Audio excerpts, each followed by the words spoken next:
Nasdem samakan Anies dengan Nabi. Nabi kalian direndahkan banget. Tidak pantas guys, menjual nama Rasul demi kepentingan politik seorang Anies Baswedan yang sudah mengingkari janji manisnya sendiri saat kampanye. Kalau melihat gaya kepemimpinan Anies itu seperti meniru Rasulullah, seperti saat menanggapi kritikan Giring. Iya, Anies hanya menanggapinya dengan senyum, bahkan membalasnya melalui sindiran yang elegan terhadap ketua PSI itu. Jika gaya kepemimpinan Anies dikatakan meniru Rasul hanya karena Anies senyum menanggapi kritikan Giring guys, lalu bagaimana dengan Presiden Jokowi dan keluarganya yang selalu diam? Kan terlalu saya lihat receh sekali, terlalu ambisi sekali mau jadi presiden. Kalau saya mau kembali ke hadis Nabi itu, Islam itu sudah meng-warning, janganlah kamu mengangkat, kata Nabi, orang yang meminta-minta cari jabatan atau terlalu ambisi, janganlah kamu angkat jadi pemimpin. Ini saya kalau orang itu mau kembali ke ajaran Nabi selesai. Tipe Anies ini apa? Orang yang ditolak oleh Rasul. Karena apa? Minta-minta, terus terlalu ambisi, sampai ke luar negeri, jual diri. Ini memang pilpresnya di luar negeri. Datang aja ke Indonesia. Nah itulah, kemarin saya lihat ini orang berbahaya. Pada Pilpres 2024, Anies akan mengulangi strategi itu kalau dia berhasil menjadi capres. Makanya dia melakukan safari politik ke kantong-kantong 212 untuk menghidupkan kembali kekuatan gerombolan itu.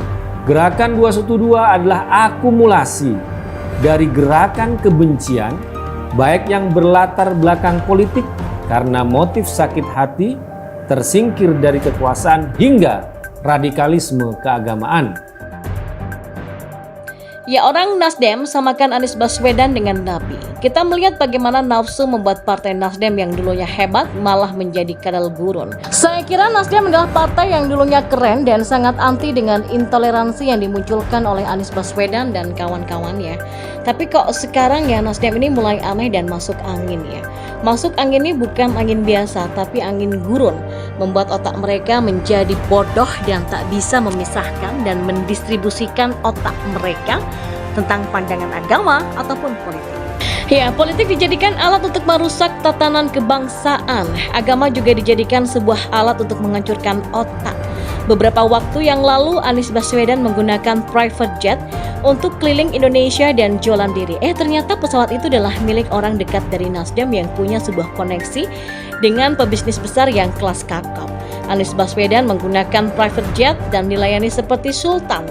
Mereka keliling-keliling Indonesia untuk jualan politik identitas. Padahal kita tahu bahwa dari awal Anies Baswedan itu selalu jual kerakyatan dan juga kesederhanaan.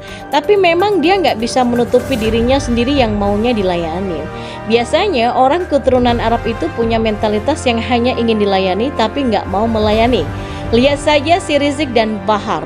Mereka pun bahkan memberikan kakinya untuk dijilat-jilat sama pengikutnya. Inilah mentalitas orang keturunan Timur Tengah yang maunya jadi bos. Ya, memimpin kota juga jadi bos dan hanya memerintahkan sekretaris daerahnya untuk bertanggung jawab atas segala kebodohan yang dilakukan selama 4 tahun memimpin Jakarta. Tapi lucunya dengan menggunakan private jet yang dimiliki oleh orang dekat Nasdem, Nasdem malahan membela Anies Baswedan dan menyamakan dirinya dengan Nabi.